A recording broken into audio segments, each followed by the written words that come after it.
Olá, bem-vindo ao Rural Business. Você que tem interesse em informação profissional para os mercados de gado gordo e carne bovina. Quem tem gado nas mãos deve operar com muita cautela nesse momento em que oportunistas sempre aparecem. Além disso, os produtores brasileiros devem avaliar com muito cuidado as colocações absurdas de Péricles Salazar, presidente da Associação Brasileira de Frigoríficos, a Abrafrigo. Ao contrário do que diz, Salazar sabe que existem sim envolvimento de frigoríficos de carne bovina nas investigações da Polícia Federal. E que entidades ligadas ao setor serão atingidas pela Operação Carne Fraca. Salazar também sabe, mas não assume, que não vai acontecer interrupções das exportações para frigoríficos que operam com venda de carne bovina e muito menos queda de demanda no mercado interno. E o presidente da Abrafrigo não fala nada porque ele faz exatamente o que a JBS manda. O Ministério da Agricultura e Pecuária foi investigado pela Polícia Federal nos últimos 2 anos e o volume de provas arrecadadas é imenso. Dizem que existem provas sobrando de um amplo esquema de corrupção e que elas serão deflagradas no seu devido tempo para desespero de corruptos e corruptores ligados ao setor. O presidente da Abrafrigo também sabe que 80% das médias e pequenas empresas do país, que abatem até 800 cabeças ao dia, não podem entrar em compasso de espera para decidir sobre a aquisição de boiadas, aguardando uma definição do que vai acontecer no mercado. As oportunidades de demanda interna batem à porta da massa de frigoríficos, exportadores ou não. O resto é terrorismo barato. Frigorífico que não tem boi para abate tem que fechar. O volume de carne bovina circulando neste momento no mercado está muito abaixo das necessidades de demanda e frigoríficos de todos os portes sabem disso. Nós, da equipe de pecuária de corte da Rural Business, vamos voltar a alertar que hoje não existem embargos à carne bovina do Brasil e isso não aconteceu nem nos anos de febre aftosa. Veja no gráfico as exportações de 2005. Quando 59 países teriam embargado a carne brasileira. Veja, o volume de carne bovina exportada não caiu, ao contrário, aumentou. E não apenas em 2005, mas nos anos seguintes também.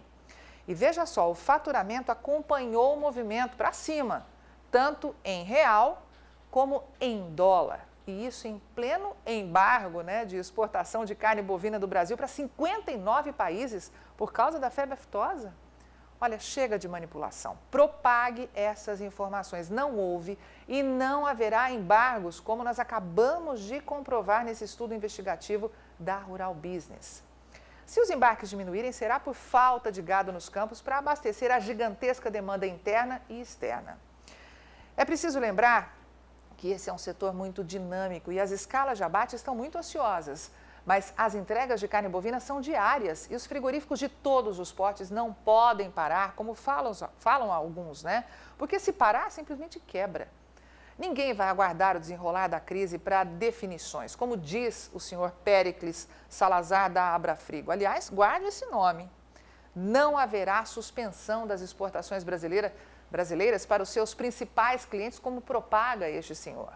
Frigorífico exportador não vai desviar carne bovina nenhuma para o mercado interno, porque as multas e prejuízos dessas empresas exportadoras são enormes, caso não honrem os seus contratos. Não caia nessa conversa fiada de que o setor comprador de gado está avaliando os impactos da notícia no mercado internacional, assim como seus desdobramentos antes de tomar qualquer posição, como afirma Péricles Salazar. E mais uma vez, guarde muito bem este nome. O mercado interno de carne bovina é um gigante de consumo, mesmo em tempos de crise financeira no país.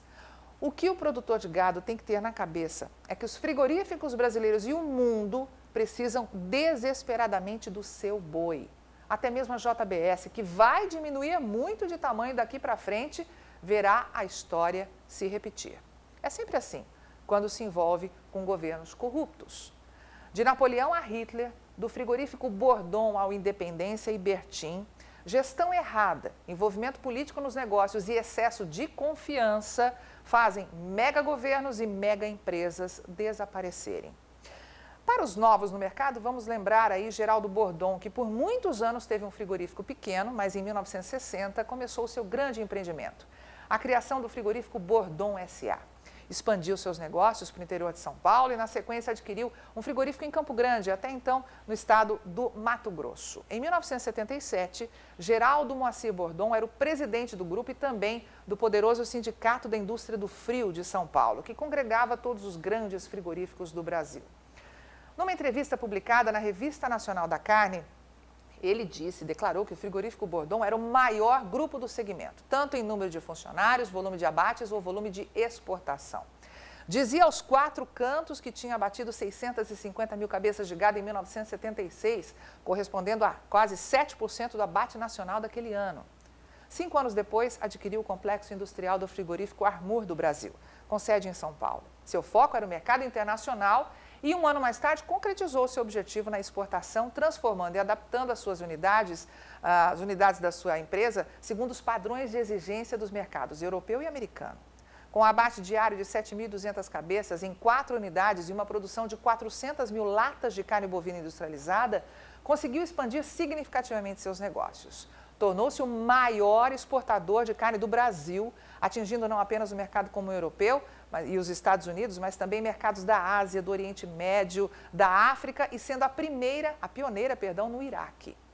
Nos anos 80, o grupo Bordon, que incorporava também a marca Swift, era um dos maiores do mundo. Porém, na década de 1990, começou a decadência, motivada por graves problemas administrativos, que culminou em março de 2000 com um pedido de concordata, e as fábricas foram assumidas pelo grupo Bertin. E você já sabe como é que termina essa história, não é? Pois é, ficamos por aqui. Veja agora a média de preços do boi gordo no Brasil nesse mês de março. Até a próxima.